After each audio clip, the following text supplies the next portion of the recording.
उठे गोरी उठे, सूरज सर पर चढ़ा हुआ है और एक आप है जो खराटे लेकर सो रही है। अब ये मनहूस मेरे पीछे पड़ ही गया है, जगा कर ही दम लेगा। कुछ कहा गोरी आपने? कालू, आपको मेरी नींद खराब कर कर क्या मिल जाता है? गोरी, इस वक्त को आप नींद खराब करना कहती हैं? जंगल के सभी पक्षी भोजन लेने भी जा चुके हैं और तुम सोने की बात करती हो। अब जल्दी चले। मेरे कालू और गोरी भोजन की खोज में निकल पड़ते हैं। चिड़िया और लूसी लंबे सफर के बाद पूरब वाले जंगल पहुंच जाती है और उन्हें वहां अनाज का खेत दिखाई देता है। वो रहा किसान का खेत, जल्दी से अनाज ले लेते हैं। लूसी बहन, मीठू ने आपको सच ही कहा था, वरना ना जाने हम किस जंगल में चले जाते, क्या पता हमें अनाज मिलता भी या नहीं। और वो दोनों अनाज लेकर अपने जंगल रवाना होती है। घर लौटते समय उन्हें शाम हो जाती है। गोरी, और उठो देर से। चिड़िया और लूसी के साथ जाते तो कुछ ना कुछ लेकर ही आते। अब हमें दाना नहीं मिला तो मेरी क्या गलती है? अब चलें घर, रात होने वाली है। और फिर कालू और गोरी को खाली पंख ही अपने जंगल लौटना पड़ता है। ऐसे ही हालातों में समय बीतता गया। गोरी और कालू सर्दियों के लिए भोजन जमा नहीं कर पाए थे, बल्कि सभी पक्षियों ने सर्दियों के लिए पर्याप्त भोजन जमा कर लिया था। गोरी, सब गलती तुम्हारी है। अब पूरी सर्दियों में हम क्या खाएंगे? सारी गलती मेरी है, तो तुम क्या कर रहे थे? तुम भी तो भोजन जमा नहीं कर पाए। गोरी, जिसे तुम रोज रोज खाती हो वो भोजन मेरा ही लाया हुआ है। तुम तो कुछ लाती नहीं थी, तो भोजन कहाँ से इकट्ठा होगा? अब फालतू की बकवास बंद करो और सोचो कि सर्दियाँ कैसे कटेंगी।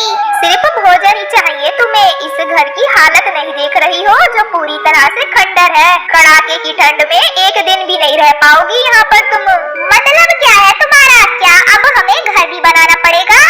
गोरी, शादी से पहले मेरे सारे काम अच्छे होते थे, मगर जब से तुम मेरी जिंदगी में आई हो सब कुछ खराब होता है।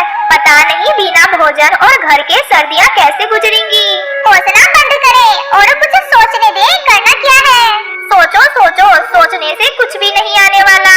आया कालू, आइडिया आया। हमारे जंगल में सबसे मेहनती पक्षी कौन है?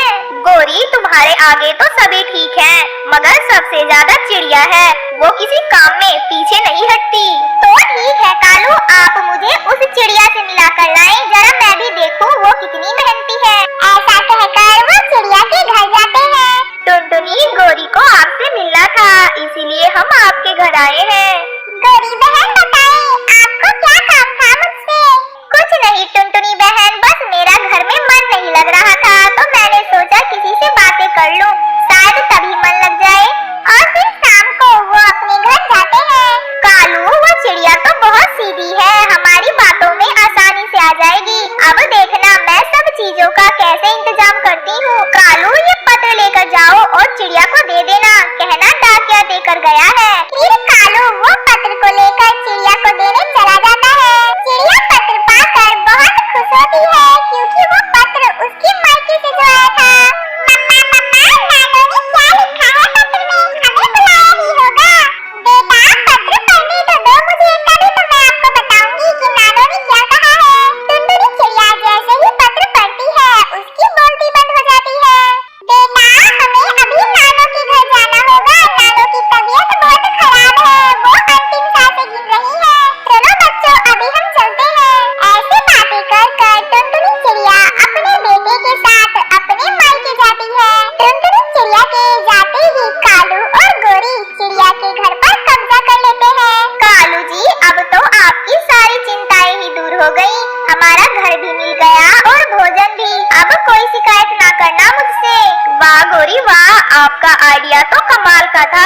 चिड़िया खुद ही घर से भाग गई। फिर गोरी और कालू चिड़िया के घर में रहने लगते हैं। अरे टुनटुनी, इतनी सर्दियों में तुम यहाँ पर?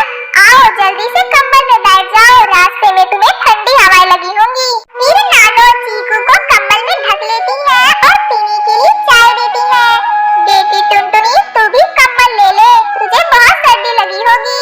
माँ, हमें आपका पत्र मिला था कि आप आखिरी दिन गिन रही हैं और हमसे मिलना चाहती हैं। अरे टुनटुनी, किसी ने मजाक किया होगा, मगर कोई बात नहीं, कम से कम मिलना तो हो गया। ठीक है